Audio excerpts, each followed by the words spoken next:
চুরি করলে আয়কর অভিযান তো হবেই। দেবাশিস কুমার প্রস্তাবক মিরাজ শাহর বাড়িতে আয়কর হানা নিয়ে মুখ খুলেছেন শুভেন্দু অধিকারী। তার কথায় আয়কর অভিযানের সঙ্গে ভোটের কি সম্পর্ক রয়েছে? এটা তো নতুন কিছু নয়। আয়করের হিসাব না দিলে তো অভিযান হবেই। আয়করের অভিযান কি ভোটের সময় বন্ধ থাকেনি? চুরি চামারি করেছেন, আয়কর জমা দেননি, সম্পত্তির হিসাব দেননি, তাই অভিযান হয়েছে।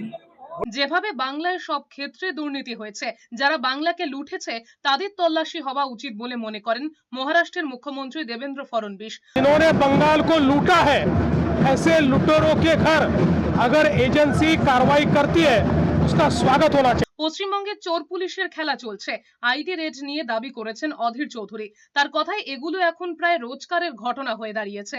এই ঘটনায় বাংলার মানুষের মধ্যে আর কৌতূহল উৎসাহ নেই। পশ্চিমবঙ্গে এই চোর পুলিশের খেলা আমরা দেখেই চলেছি। কখনো দিদিকে দেখছি ময়দানে নেমে তার রাজ্যের পুলিশ বাহিনী নিয়ে এই ধরনের অভিযানের তাকে বিরোধিতা করতে দেখেছি। ফলে এগুলো বাংলার নিত্য নৈমিত্তিক ঘটনা। এর সঙ্গে বাংলার মানুষের আর কোনো কৌতূহল উৎসাহ আছে বলে মনে হয় না।